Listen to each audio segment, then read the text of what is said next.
Hey, what's up, everybody, man? We are so excited to bring you this week's AST. We have Pastor Charles with us today. He spoke an awesome sermon Sunday that we're going to just talk about. Yeah, it was fun for me. I don't usually get to be this involved in this series that Pastor does, just by the way it shakes out. And it's really been fun for me to kind of be at the beginning and here toward the middle end of it, to just keep the conversation going and feel more involved in it. But really felt that we needed to focus on the importance of our hearts, that we talk about these guardrails and these boundaries that God puts us in for good reason, and that we are kind of the biggest danger to ourselves in derailing God's plan for our lives. That if we don't keep ourselves in check, then we can't blame God or anybody else for the problems that arise sometimes, or the lack of progress and growth we see in our spiritual walk. But that we can use the barometer of our heart to kind of determine, hey, where do I need to focus intentionally in my spiritual walk, my time of prayer. And that Scripture is full of references to the importance of being mindful of what comes into our hearts, and knowing that, where does that stuff come in? It comes in through the gateway of our minds, that what we think about trickles down into our hearts. And the Bible tells us that out of the overflow or the abundance of our heart, our mouth speaks. So as we allow God and ask Him to change our hearts, we've also got to be willing to let Him change our minds as well, and point out those areas where we're letting the wrong kinds of things in, and talking about that through the metaphor of the parable of the sower, specifically in Mark chapter 4, that the different types of soil represent conditions of the heart, and that we fall into one of those four categories. And we want to be in that last category of being fully surrendered to Jesus and letting Him plant seed in our heart that grows, it takes root, and doesn't just benefit us, but it overflows and bears fruit in other people's lives as well. It's challenging, and it's a daily process, but it's one that we absolutely have to be willing to do and go through if we want to see growth spiritually. Yeah, man, one of the things that I love so much, when I read the parable of the seeds, and I don't want to get too much into it because there's something I want to talk about before that, but man, when I looked at it and I was like, wow, like 75% of these seeds fail. Yeah. But one of the things I wanted to talk about first was you kind of talked about how we get in our own way. Yeah.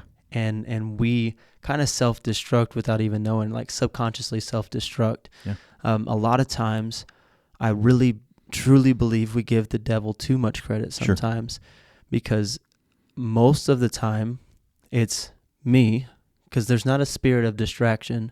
I just get distracted. Yeah.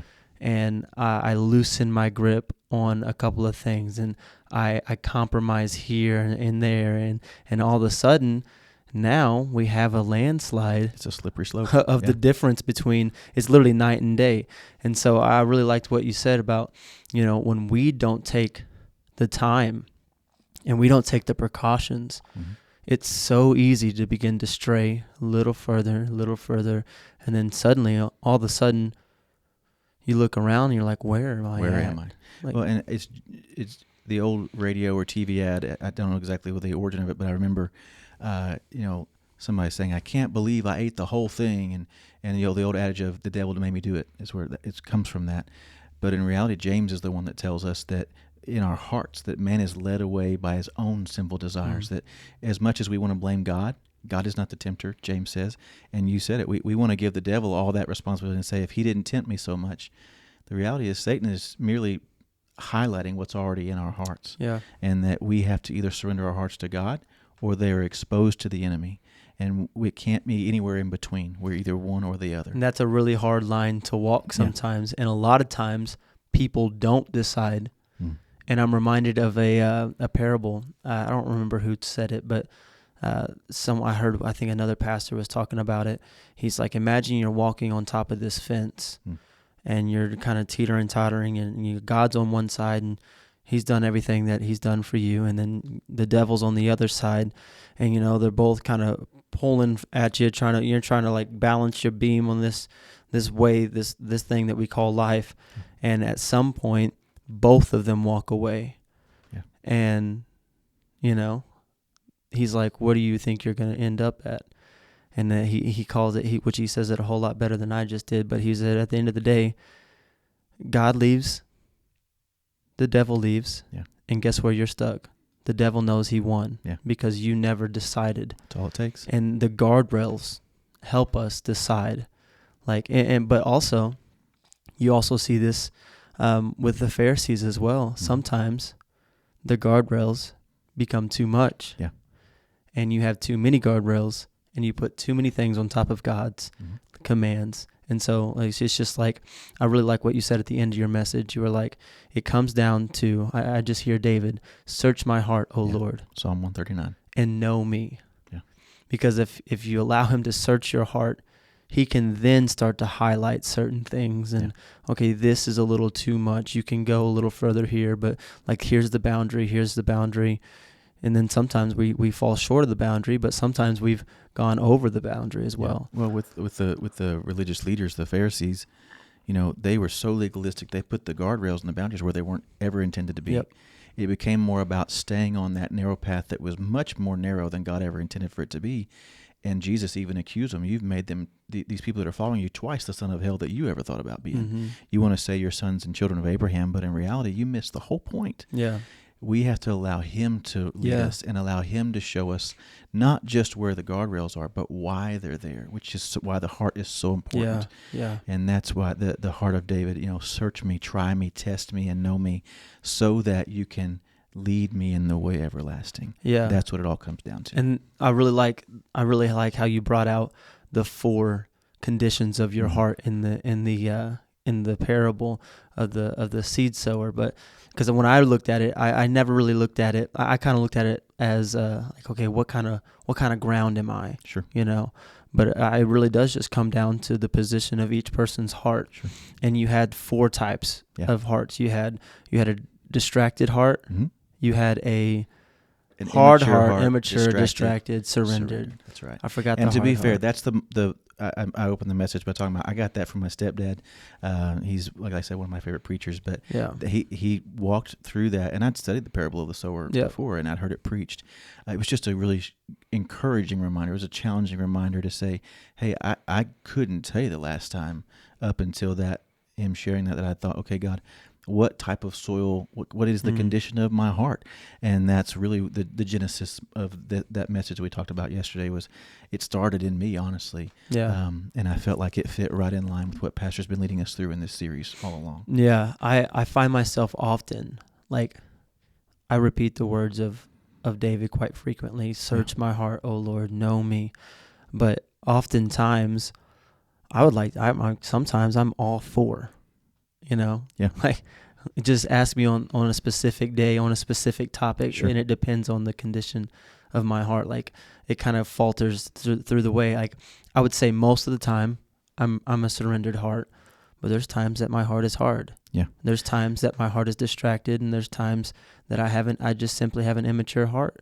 And I'd like to say, I've moved past a couple of them. I'd like to say I've moved past an immature heart, but it would be immature of me to say that I've moved past these things. Sure. And I think it comes down to, okay, Father, regardless of what condition my heart's in right now, I'm choosing to be surrendered and allowing you to work through the rest of it.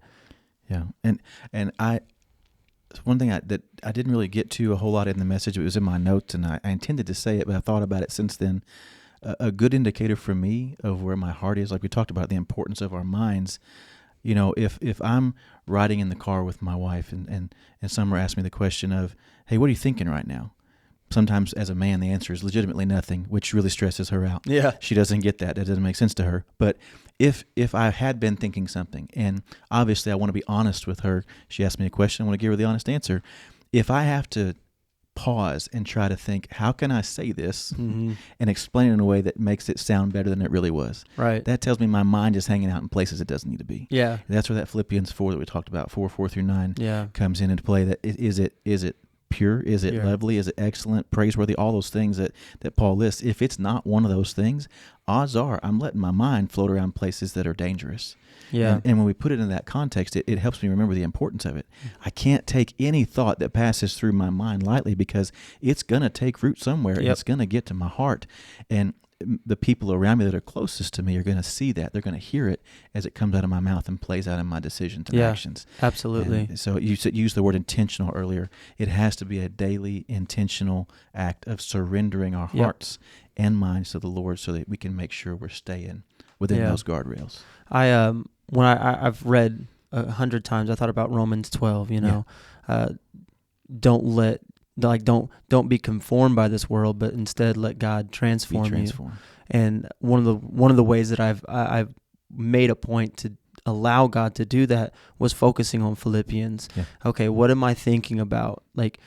And a lot of times I find myself on a daily basis. Okay, nope. I retract that thought. I can't allow myself to, and I take captive every thought. Yeah.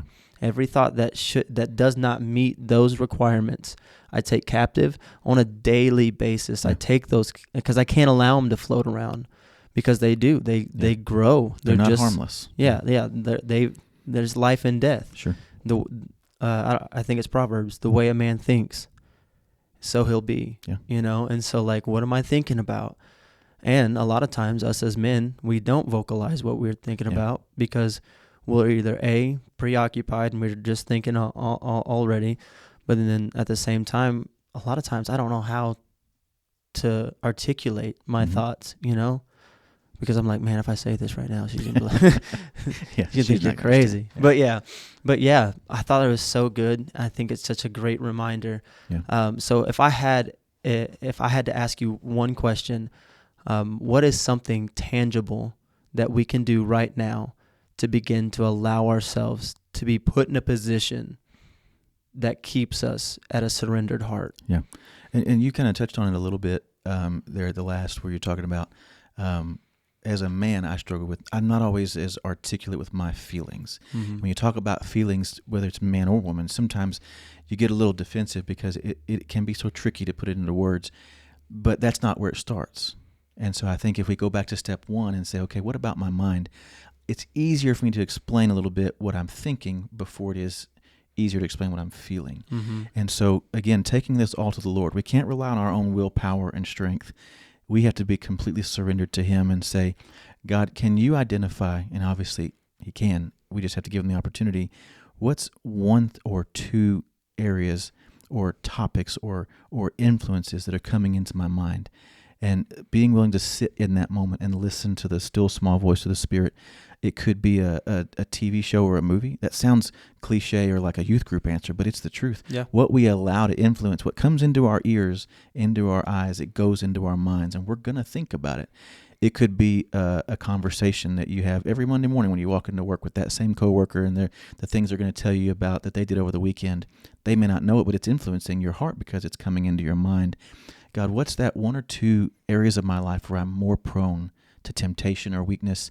And God, show me how to shore that up. Mm-hmm. Help me to repair that damaged guardrail and make that more secure for me, because it's an area where I need your help.